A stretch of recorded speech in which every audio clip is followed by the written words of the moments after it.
Hi guys, welcome to this podcast. I thought I would just give you a quick update based on the shareholders' letter yesterday and answering some of the questions that have come out. Seems to have come out from the Discord groups and Twitters, etc. I'm not going to go into too much detail. I'll try to keep this real short. So here we go. On the SS update, guys, I think we've recorded enough data on it, enough feedback on it. We've put out tweets, we've put out PRs, we've put out videos on the podcast last week. Or the week before. I don't know if people are expecting a sudden dramatic change in the share price or the trading patterns or anything from an SS update, but in reality the SS update has zero impact really on anything. So I think people sometimes get a little bit distracted by stuff that's off the ball rather than focusing on the game that's actually at play, which is us building a business that's worth something one day. So that's really our view on it, and I think some of the questions that seem to come around, is it holding up anything? No, it's holding up absolutely nothing. It's literally an administration process that's going on behind the scenes between our auditors, accountants, and the attorneys, and all the people involved to get everything in place, get everything cleaned up, cancelled, moved around, etc., etc. It has literally zero impact. It's not even on our management board meetings, our weekly agendas. It literally doesn't make an impact right now. We're focused on building this business, getting our acquisitions away, getting our products into market, and that's basically where we are. So no, it's not holding back news. No, it's not holding back acquisition announcements. It's holding back, it's affecting nothing, absolutely nothing. So I think it would be really great if the shareholders could focus on the game that's been played, not what's going on the sidelines, because it's not helpful to, I think, anyone really.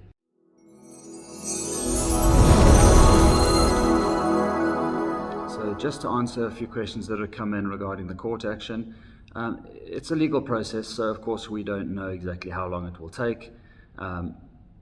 We are probably anticipating that it may not go all the way, through a proper court process.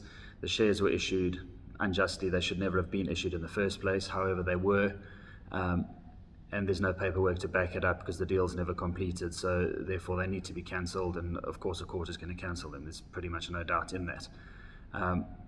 So right now, the shares are issued. They're sitting in paper at the transfer agent, and no broker will accept to let them to be deposited. We obviously wouldn't issue a resolution to allow that to happen anyway because they were unjustly issued in the first place. It's highly unlikely the TA already knows the action that's going on and they're supportive of it. So basically they're going nowhere. They're just blocked, they're stuck, they're lodged in the TA, and nothing's going to change on that until we get some court action or court approval to actually cancel those. What we would anticipate probably is that the defendant really will probably see that there's no real case to be had, and they're not going to waste their time and legal money on it, and probably just say, fine, we're happy to cancel it, simple as that. And then theoretically it could be hours or days and it's done. In a worst case scenario, maybe they don't respond at all, then we've got to go through a default judgment, which may take a while. We're obviously watching this space quite closely, and should it look like it's dragging on, then we will have to press on with the SS updates and just move on without that and make a note to shareholders of that's pending. But shareholders shouldn't be concerned, shouldn't be worried, shouldn't think like what's going to happen. Are people going to dump 40 million shares tomorrow? The answer is no, absolutely no. They're stuck, they're lodged, they're going nowhere. It's just a process.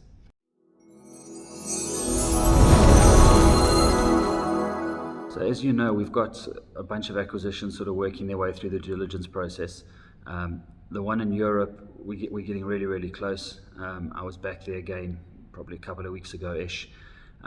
It's obviously of a huge magnitude with multiple arms and legs, potentially carry this company into the stratosphere if we can pull all the pieces together at the same time. So that is just a process. It's going through it. It's heavily government involved. There's a lot of government support, government backing, government involvement. So, and when there's governments involved, it always takes time. But everything is stacking up in a really good, positive position. And, I'm hopeful we're going to get that put away this quarter. Certainly working day and night to achieve that. On the US ones, on the US acquisitions, as you know, we've got 2 letters of intent signed with a company in Houston and a company in Tennessee. And the Houston one is significantly bigger, but they're both very different but very complementary. So the Houston one manufactures different firefighting systems and firefighting pumps and technology for firefighting products, if you want to say, but primarily focused around oil and gas, which obviously is where we want to go with some of our products. and especially into our fixed system products down the line. That acquisition, we're very far down. The due diligence is more or less finished now. We're sort of just at the final stages of thrashing out contracts. So we'd be surprised if that doesn't finish this quarter, put it that way. In fact, we're aiming for August, but I can't promise that these things take as long as they take. But certainly we're pretty satisfied with what we've seen so far. The other acquisition in Tennessee is still moving through the process. We're almost at the end of due diligence. That one has sort of a little bit more, let's say, integration with what will be in our Florida facility.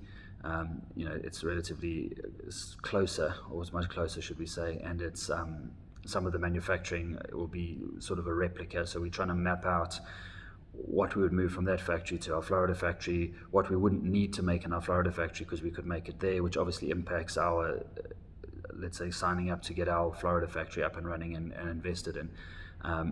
These are part of the things we say when these things take time. We don't want to just sign up one acquisition, get it in the bag, sign up a Florida deal, get it in the bag, and then find we've got to duplicate products, duplicate people, duplicate everything. We end up then having to have a year of restructuring to save costs. We're not into burning money. Let's just take a few weeks and get it right properly and do it once. And then it allows the company to grow faster with more focus and less distraction on trying to fix mess. So both those acquisitions are on track. They're going really nicely. I'm a little bit disappointed that one of them is not finished already. I would have hoped that we had already finished it in July, but it's taking as long as it takes. As we've said before, there's nothing much more we can feed on that. There is another butte that's come about that we have now started, and we're expediting the due diligence as fast as we can, which is near Atlanta, and it's actually a perfect fit for what we're trying to achieve now in the short term into the US market, basically in the distribution of fire and rescue products. So they don't manufacture anything, they purely distribute, but they distribute more or less nationwide, and they distribute complementary products to ours. So they have a range of nozzles, but they don't have a mist nozzle. They have a range of pumps, but they don't have a mist pump or anything similar to what we do. They don't have any small firefighting vehicles. They don't offer a complete vehicle solution. They don't offer a backpack. They don't have nozzles. So they don't have like any mongoose or anything similar to that. But they have access to pretty much all the fire and rescues around the whole country. Very strong in their own region. Bunch of very highly experienced sales guys who have access to all the fire marshals, fire chiefs, etc. So that one came about very late, and we've probably done 2 months work on it in the last 3 weeks, trying to get that over the line. So that one is going on really well, and will actually speed up our US routes to market for the Firebug products much quicker, where the other two are much more manufacturing orientated and specialist rather than a high volume. So those three together should be quite nice. And then there's another little one that we're working on, which is in Florida, which is really focused around commercial kitchen systems. That one's going to be a little bit slower. We're a little bit further behind in the due diligence. We just can't take on, it's a lot of work to do. The due diligence process is a tiresome process of checking every I and checking every T. So that just takes time. While we're going through that process, all the other ones are moving along nicely. And the kitchen one is sort of, let's say, a little bit slower in priority anyway, because we would really want that as a base for our commercial kitchen system once we're certified, which would give us that experience and that background into the US market. So that's sort of on that acquisition. We're working as hard and as fast as we can, guys. I know you want them yesterday. We want them yesterday. They obviously make a massive difference to our strategical thinking and our strategical planning and management. Do we employ another sales guy in the US, or do we just wait until we finish the acquisitions and use theirs? Kind of all these things go on a daily basis, and this is obviously stuff that JP is heavily involved with. 20 hours a day, 18 hours a day, more or less, trying to work out, and actually implement this exact plan to make sure we get it right and we don't cock up and waste money. It's really important.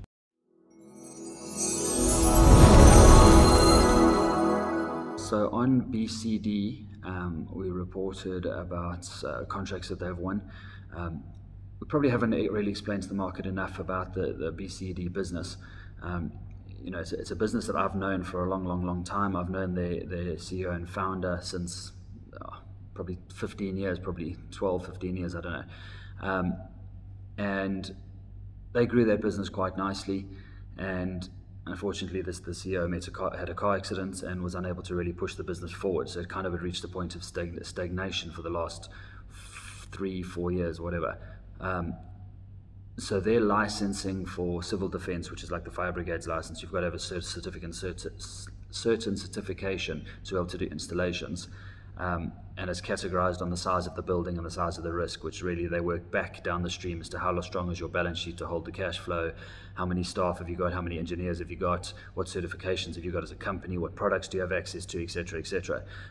So BCD had, let's say, a lower category license because that was what they could cope with at the time, which was part of the attraction for our acquisition, that we knew after acquiring them we'd be able to push the licensing on to a higher level, with the objective of getting to the highest license available in the United Arab Emirates, which would allow us to do basically any building of any size. And we're well on with that application process. So one of the acquisitions, one of the projects which they've secured is going to be the largest office tower in the world, called Burj 2020. And again, it's the delay for announcement because we want to hope this push this out at the end of July. We've actually already started work on it. It's kind of been going on some time, but part of the delay on it was that the project was broken into different phases, and we were originally only going to get a small part of the phase, which was in accordance with our current license. But now we've obviously pushed on because we're closer to getting our full license of trying to get the full project, which is significantly higher value. However, what's secured so far, we've reported on now in the PR today, and hopefully that, or PR yesterday, and hopefully that should, basically give some people some idea of what's going on there. And there's another one with the Emirates Hospitals. It's through a main contractor with a subcontractor on it. But again, some of these things we pick up the jobs as a subcontractor because we don't have the full license. If we had the full license, the highest category license, we would be able to take on the full projects, which is what we're aiming to. So hopefully by Q1 of next year, we'll be fully licensed to take on any project. That's certainly what we're working towards. And the other attraction for BCD was the implementation of our current firefighting systems and commercial kitchen systems and things as they sort of start to roll out. And equally important on the training on the VR. This virtual reality training we will start to release a lot more information on that as we feel the product is properly ready for market into the sort of the back part of this quarter into early quarter of next quarter. We're trying to customize the product to do a little bit more than we want that was available when we first got involved with the product, and we believe that could be a game changer. So the idea of these VR training is, let's say a Hilton hotel or whoever it might be, for them to get consistent training between somebody in India, somebody in Florida, somebody in Tokyo, their staff, the level of training is very difficult. And also, let's say hospitality staff have a very high turnover. So they train one person, he leaves, the next one comes in. They've got this continual training. So to keep the consistency and the cost is not easy for these big chains. And whether that's a McDonald's or a Hilton or any of these big multi-global companies. So the idea with the VR training is that a lot of the basic training would be taken care of on a per license basis in a far quicker way in a simulated environment. So a person would just put on the goggles. It talks you through the training. It's user engaging, so people are pay much more attention to it than sitting in a classroom listening with 20 other people listening to an instructor. And the idea behind that would then be that you could mass roll it out. So you could have a customized training program exactly for Hilton Hotel, for example, and then they would be consistent. They would pay per user, so they would be able to generate the certificates online. It's got a whole nother aspect to it.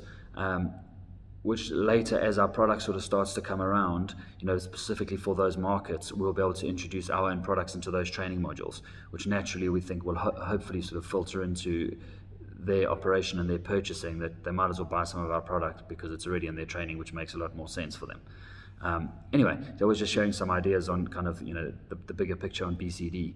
Although BCD, we haven't reported back how much, because in reality, it's not a sexy business. Like for example, like the Firebug business. It's water mist, it's saving lives. It's it's 63% more efficient than all these other products. It can do stuff that nobody else can. It's got patents. It's got a bunch of super sexy stories behind it. Where BCD is much more a conventional business. It does what it says on the tin and it does it well. And now we just need to do more of it. And the VR training will kind of be their first real, let's say, sexy products that they'll sort of start to introduce into their range. But I'm sure you'll start to hear and see a lot more about BCD kind of over the coming months and into next year. So hopefully that sort of answers it a little bit more. We'll be releasing our filings during the course of this week, so we're on track with that. We don't see any issues in getting that in on time. I think you guys should hopefully be satisfactorily pleased with it, considering where we've come from since we've only been in the game since January, end of January. We're certainly pretty impressed with where we've got to, and I'll try and do another podcast or certainly a release on that at the time. So hopefully that helps, gives you a little bit of insight. Thanks very much for dialing in, and thanks for all your support. I know it's a bit of a frustrating period, certainly on our stock and probably on a lot of other stocks as well. The market is not in the greatest condition right now, but I can assure you we're in good shape. We're doing well. We're on strategic target. We're achieving our milestones. The team are working very hard, and I don't think it's really reflected in the share price or the trading conditions at the moment. It's really just a pain period that I guess people just need to work through. If you believe in the business and you believe in the team, I'm hoping you'll back us and support through the pain period. And if you don't, there's not a lot we can do about that, other than continue to do what we do and hope that you'll come back once you sort of start to see the picture starting to form. So we're comfortable in what we're doing, and thank you very much.